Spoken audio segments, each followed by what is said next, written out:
All right, let's talk about intermittent fasting. It's everywhere, right? You've heard about it. Maybe you're even doing it right now. Skipping meals, counting the hours, feeling like you're on the cutting edge of health. But what if I told you that all that effort, all that discipline might not be giving you the biggest bang for your buck?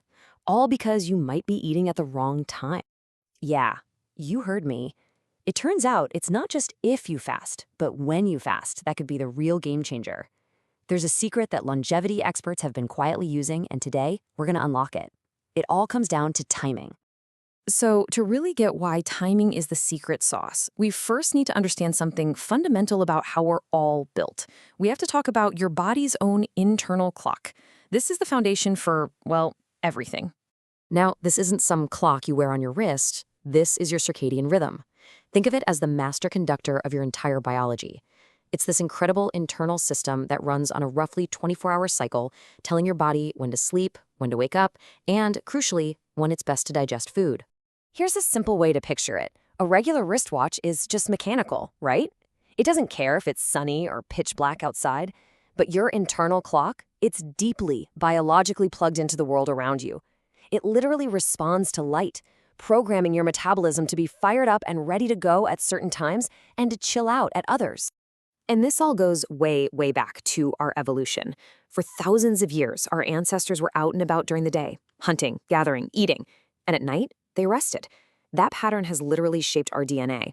Our bodies are hardwired to be amazing at processing food when the sun is up and to flip a switch into repair mode when it's dark. So, if our biology is primed for eating during the day, what does that actually mean for intermittent fasting?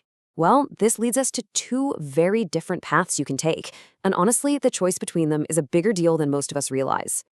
Let's break these two paths down. First, you've got early time-restricted eating. This is where your eating window is in the morning and afternoon. So you eat a good breakfast, a solid lunch, and then you skip dinner. On the other path, you have the one that's way more common, late time-restricted eating.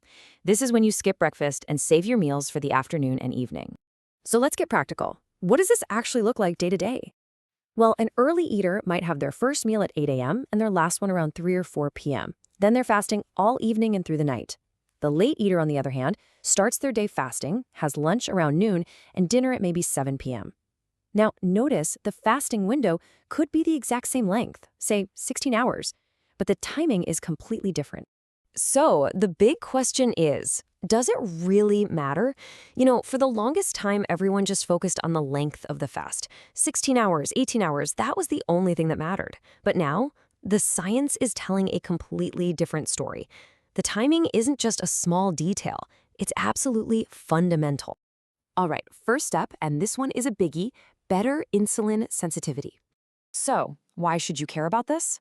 Well, think of it like this. Your body is just way better at handling sugar and carbs in the morning. It's at peak performance. When you eat in sync with that natural rhythm, you're helping your body manage blood sugar like a champ. This seriously improves insulin resistance, which is a massive factor in preventing issues like type 2 diabetes. Okay, benefit number 2 that the research is pointing to is more effective weight management. Now look, both approaches can help you lose weight, for sure. But the science is showing that eating earlier seems to give you an extra edge. We're talking a bigger drop in fat mass, better blood pressure, and even improvements in your so-called metabolic age. You're just getting more out of your efforts. And this all leads us to the third and maybe the most important piece of the whole puzzle, superior circadian alignment. When you eat a big meal late at night, you're essentially sending your body completely mixed signals. It's like your internal clock is screaming, time to rest and repair, but your stomach is shouting, hey, we've got a 5-course meal to digest down here.